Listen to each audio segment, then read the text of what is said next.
Well, welcome back to Nightly Nonsense. How do you like that? A 12-minute tease last night. Some people are saying, this is a lot of nonsense that you just did, teasing us for 3 nights now about this movement thing, this thing that you want to be a part of. Well, first of all, the people who are probably listening to this, they already know where this goes, right? They've already heard it. They've already probably responded to it. But for those of you who maybe haven't listened to me and don't know where this is going, well, then I apologize for, 30 minutes of making you wait over, the course of 3 days. So we asked last night about the most significant part of the Easter story. We talked about the different parts. Talked about how they're all intertwined. Without one, you can't have the other, right? You can have a resurrection without a perfect life and it doesn't matter. You can have a non-perfect Jesus ascend to heaven and he isn't going to help us with God the Father. You can do all the different parts. But here's what I think is most significant about the Easter story. It's the fact that God left us because of the Easter story, through the Easter story, at the end of the Easter story. God left us with a super important question. It's the question that the disciples then got to take out.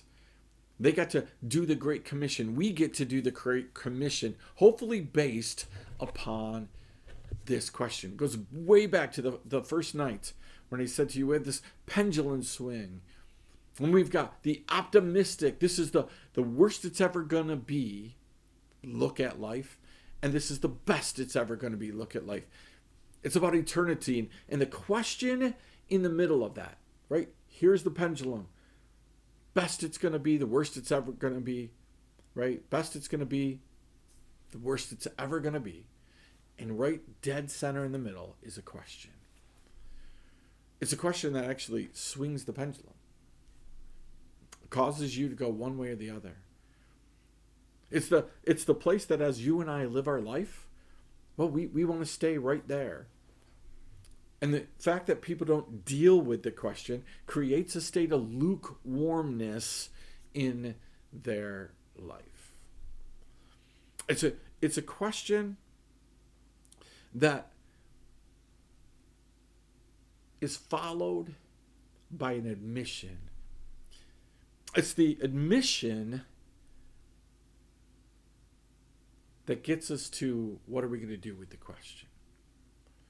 But it's the admission that moves things. It's the admission that makes the Easter story so powerful.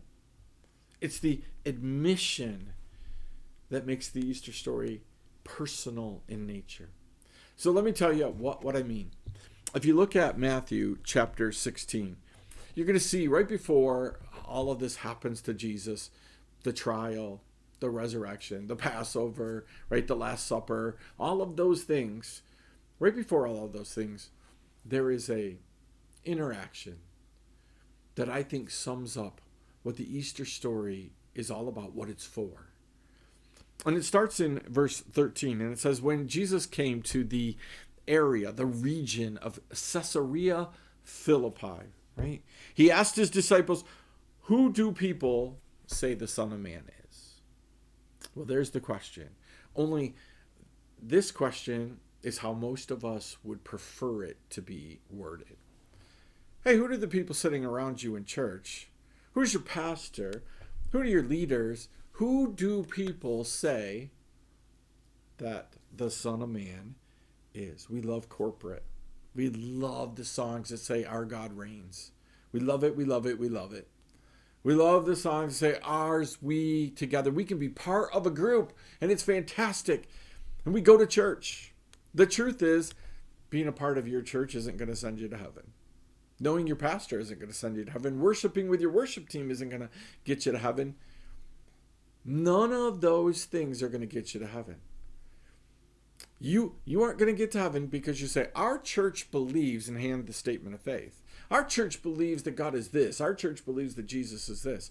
I hear that all the time. This is what our church believes. Our.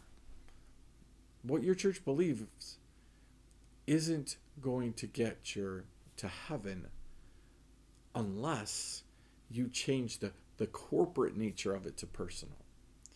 Right? But we love the corporate. It makes us feel safe. We love it when we can say we're on a softball team that wins. We didn't play, but we're on the team.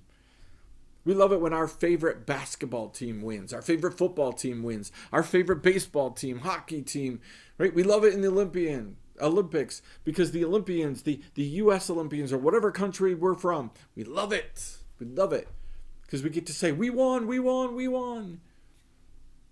It's great to feel a part of something while having to take zero personal responsibility, by having no real influence. Oh, we're going to get credit for it. We're going to get credit for the 12th man. We're going to get credit for cheering other people on. We're going to get credit for being a fan. Way to go, way to go, way to go. Man, Pastor, that was the greatest message ever. We're going to get, kudos for being the 12th man. Most churches could put a 12th man award up on their wall. But that's not going to get you to heaven.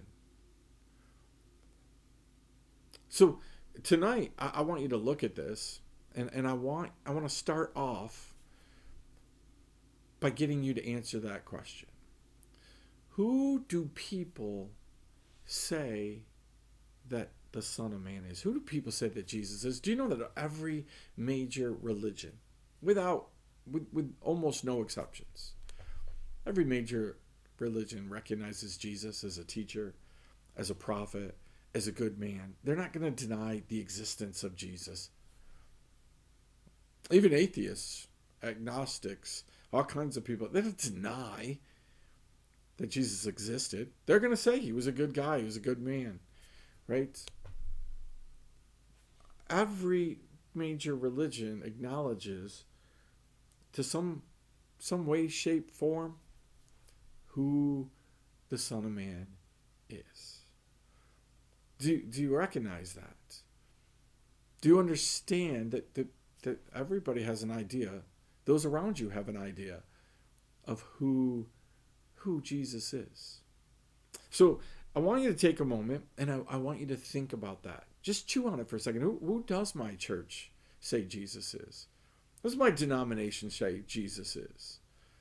What does my family say? Who do they say Jesus is? Be brave. Sit around with your family and say, hey, just for the record, we're a family that goes to church. Who do we say Jesus is again? What do we actually believe about Jesus? What do we think about him? Ask the people in your church. Wait, who do we say Jesus is here? Think about that for a second. Chew on that. We'll come back next.